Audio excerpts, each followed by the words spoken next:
اللہ تعالیٰ کے پاک نام سے اپنے آج کے سبق کا آغاز کرتے ہیں۔ پارہ نمبر 3 ہے سورہ البقرہ اور آیت نمبر 267۔ ارشاد باری تعالیٰ ہے،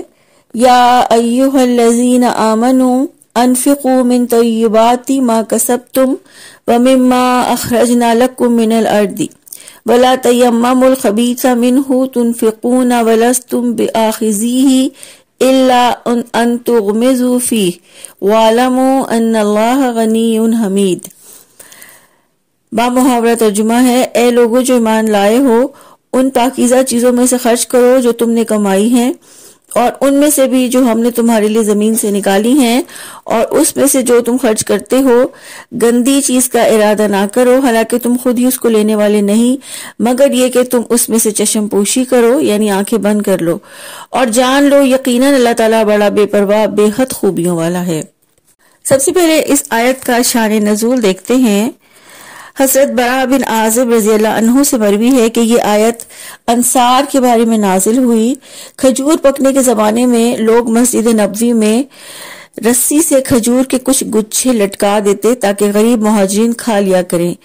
مگر بعض لوگ ان گچھوں میں ردی کھجوروں کے گچھے بھی ملا دیتے تھے اور یہ سمجھتے تھے کہ ایسا کرنا جائز ہے۔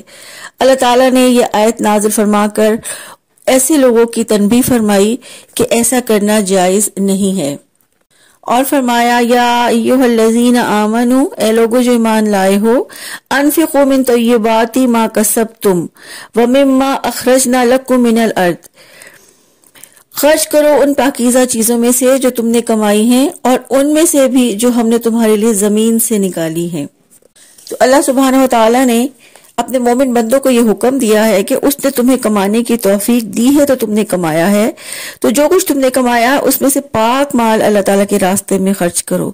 حضرت ابن عباس رضی اللہ عنہ کا قول ہے کہ اپنے پاک اموال میں سے صدقہ کرو، کیونکہ صدقے کی قبولیت کے لیے یہ ضروری ہے کہ وہ حلال اور پاک کمائی میں سے ہو، چاہے اس کا ذریعہ کوئی بھی ہو، یعنی تجارت ہو، زراعت ہو یا کوئی بھی صنعت وغیرہ۔ اور پھر فرمایا کہ ان میں سے بھی جو ہم نے تمہارے لیے زمین سے نکالی ہیں، یعنی پھل، اجناس، معدنیات وغیرہ، جو کچھ بھی زمین سے نکلتا ہے وہ اس میں سے بھی اللہ کی راہ میں خرچ کرو۔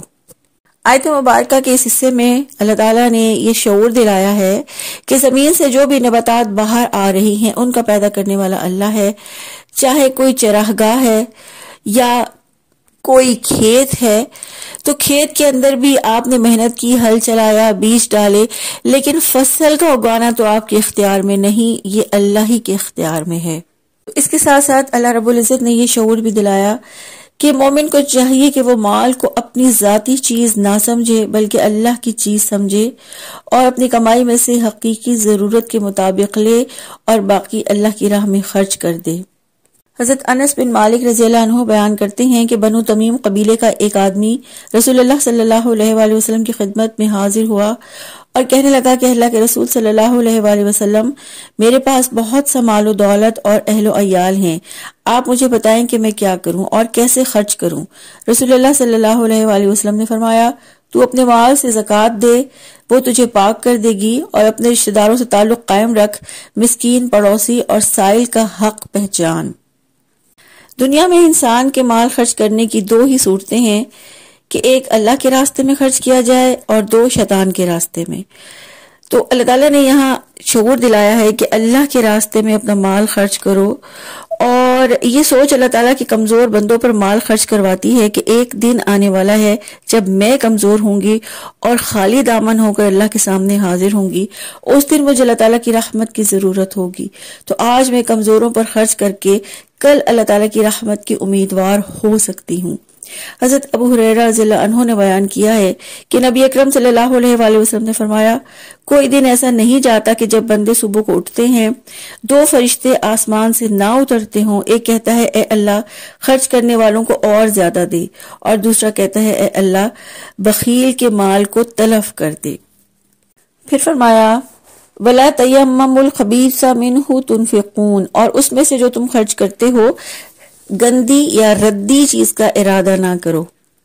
تو یہاں خبیث سے مراد ردی اور نکمی چیزیں ہیں کہ ایسی چیزیں اللہ کی راہ میں نہ دو، یعنی ایسا نہ ہو کہ اللہ کی راہ میں خرچ کرنے کے لیے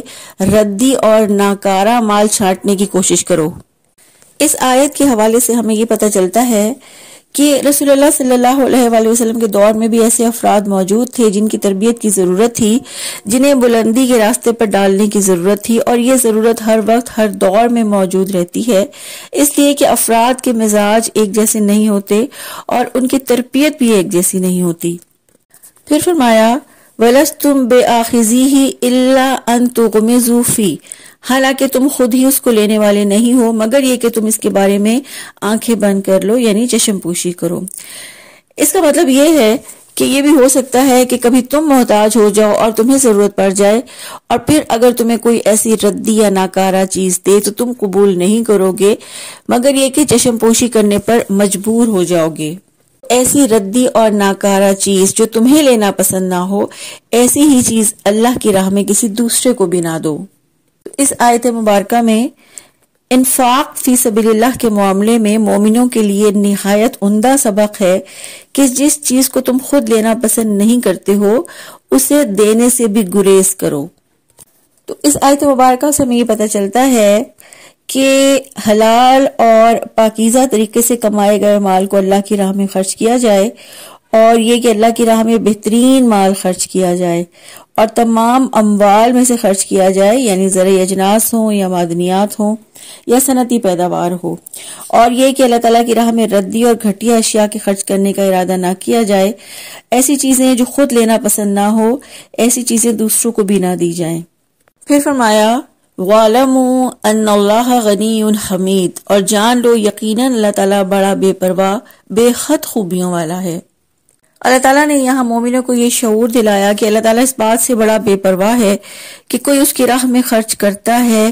یا نہیں کرتا۔ اللہ تعالیٰ نے انسان کے اغماض برتنے سے جو کہ محتاج ہے اپنے غنی ہونے کا شعور دلایا کہ جس آقا سے تم سب کچھ لیتے ہو اور وہ تمہیں دیتا ہے اور کچھ لیتا نہیں،